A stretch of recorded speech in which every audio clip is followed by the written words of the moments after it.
Final January visit to Bear Scott Stadium 2024. B Miler man is here. Always good to see you on a Monday. B Mile doing his exercise today. The best team in the NFL. The most complete team in the NFL. Favored yesterday to win with two-time MVP Lamar Jackson. The second time he's had his team with a number one seed in the AFC. At home, first home game. First home conference championship game for the Ravens. And they lay an egg. They blow it again.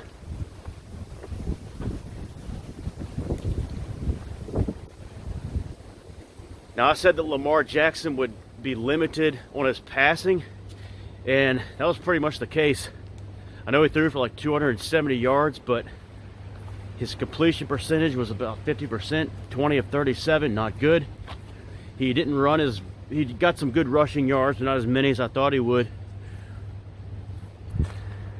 Threw that costly interception late with about 6 minutes to go.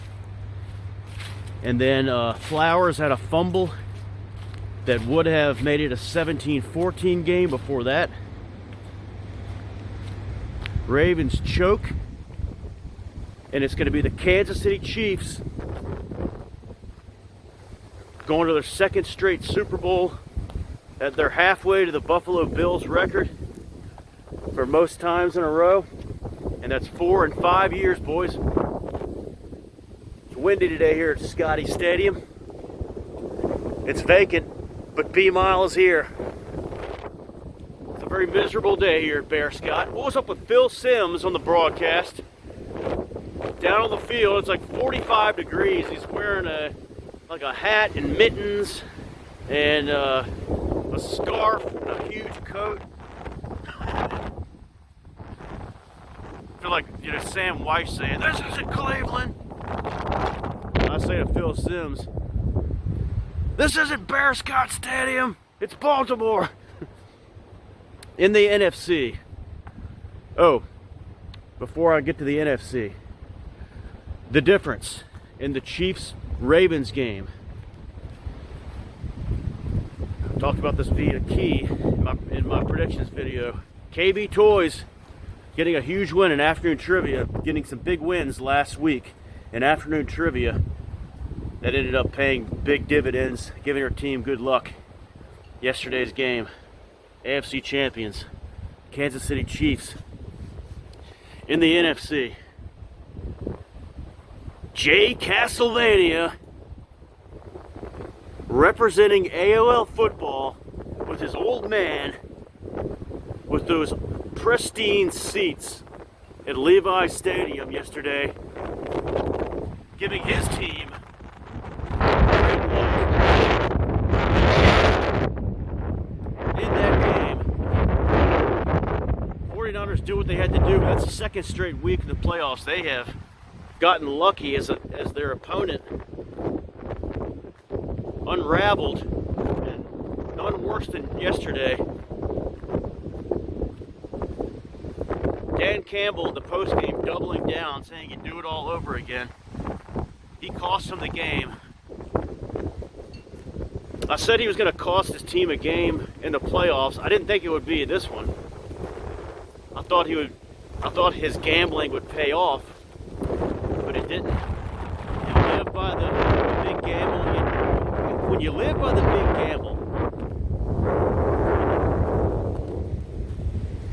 you're going to die by the big gamble.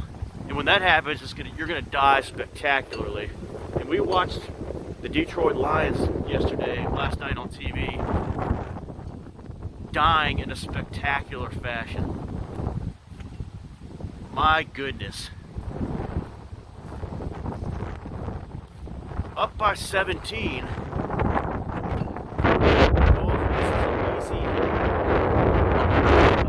Touchdown to Gibbs in the end zone. I think Gibbs had a drop also.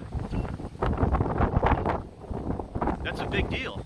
They could have that would have put them up 24.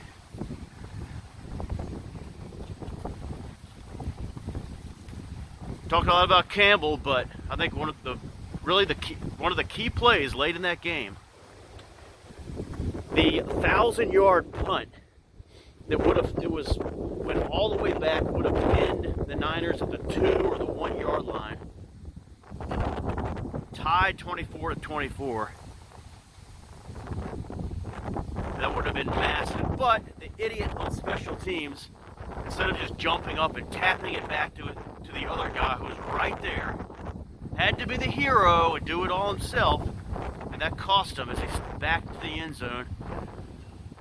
Niners get the ball at the 20, take it all the way, or take it in to get a field goal. Incredible. That was an incredible meltdown on national television by the Lions. That was a gag job. Andrew bringing his 28-3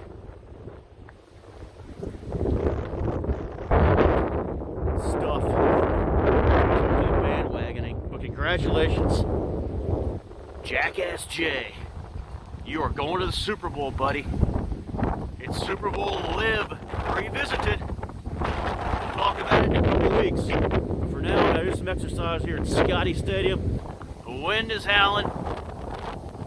Super Bowl 58.